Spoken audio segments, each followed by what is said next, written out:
நீதிமொழிகள் அதிகாரம் 1. தாவீதின் மகனும் இஸ்ரேலின் அரசனுமாகிய சாலமோனின் நீதிமொழிகள். இவற்றை படிப்பவர் ஞானமும் நற்பயிற்சியும் பெறுவர். ஆழ்ந்த கருத்தடங்கிய நன்மொழிகளை உணர்ந்து கொள்வர். நீதி, நியாயம், நேர்மை நிறைந்த விவேக வாழ்க்கையில் பயிற்சி பெறுவர். அறிவுற்றோர் கூரறிவு பெறுவர். இளைஞர் அறிவும் விவேகமும் அடைவர். ஞானமுள்ளோர் இவற்றை கேட்டு அறிவில் இன்னும் தேர்ச்சி அடைவர். விவேகிகள் அறிவுரை கூறும் திறமை பெறுவர்.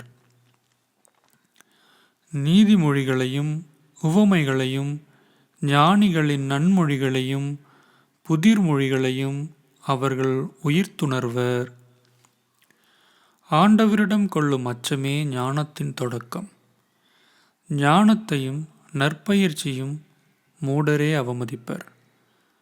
பிள்ளாய், உன் தந்தை தந்த நற்பயிற்சியை கடைப்பிடி. உன் தாய் கற்பிப்பதை தள்ளிவிடாதே.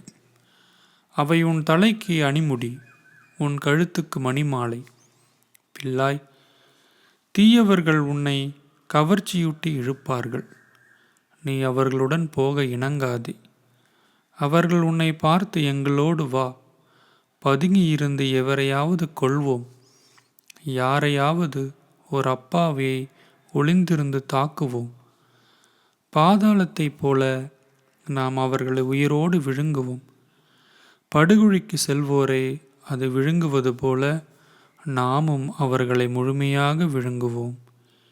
எல்லா வகையான பொருள்களும் நமக்கு கிடைக்கும். கொள்ளையடித்த செல்வத்தால் நம் வீடுகளை நிரப்புவோம். நீ எங்களோடு சேர்ந்து கொள், எல்லாவற்றிலும் உனக்கு சமபங்கு கிடைக்கும் என்றெல்லாம் சொல்லுவார்கள். பிள்ளாய், அவர்களோடு சேர்ந்து அவர்கள் வழியில் செல்லாதே. அவர்கள் செல்லும் பாதையில் அடி வைக்காதே.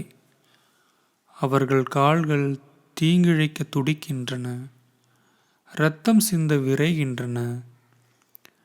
பறவையை பிடிக்க அதன் கண்முன்னே அன்று மறைவாகவே கண்ணி வைப்பார்கள். அவர்கள் பதுங்கி இருப்பது அவர்களுக்கு ஊறு விளைவிக்கும் கண்ணியாகிவிடும். அவர்கள் ஒளிந்து காத்திருப்பது அவர்களையே அழிக்கும் பொறியாகிவிடும். தீய முறையில் பணம் சேர்க்கும் அனைவரின் முடிவும் இதுவே.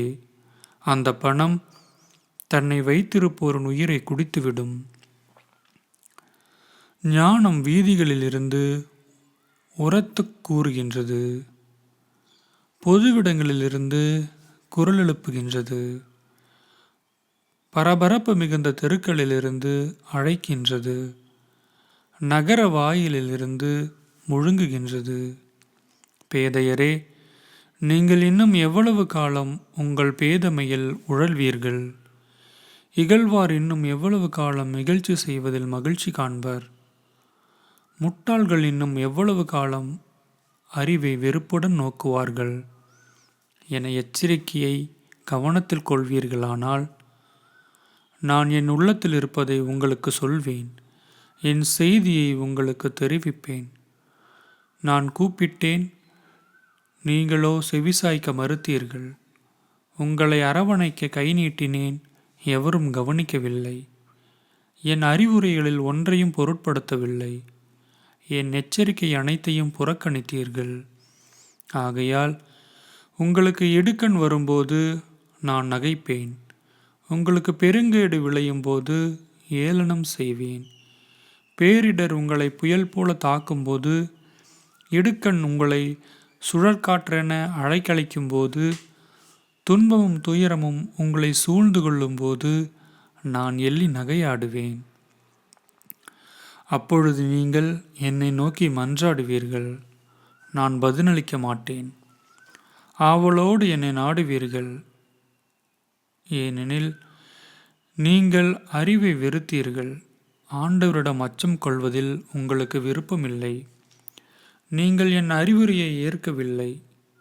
என் எச்சரிக்கை அனைத்தையும் அவமதித்தீர்கள். நீங்கள் உங்கள் நடத்தையின் பயனை துய்ப்பீர்கள். சூழ்ச்சி செய்து நீங்களே சலித்துப் போவீர்கள். பேதையரின் தவறுகள் அவர்களையே கொன்றுவிடும். சிறுமதியோரின் தற்பெருமை அவர்களை அழித்துவிடும். எவர் எனக்கு செவி கொடுக்கின்றாரோ அவர் தீங்கின்றி வாழ்வார். தீமை வருகையிலும் அச்சமின்றி அவர் மன அமைதியுடன் இருப்பார். ஆமேன்.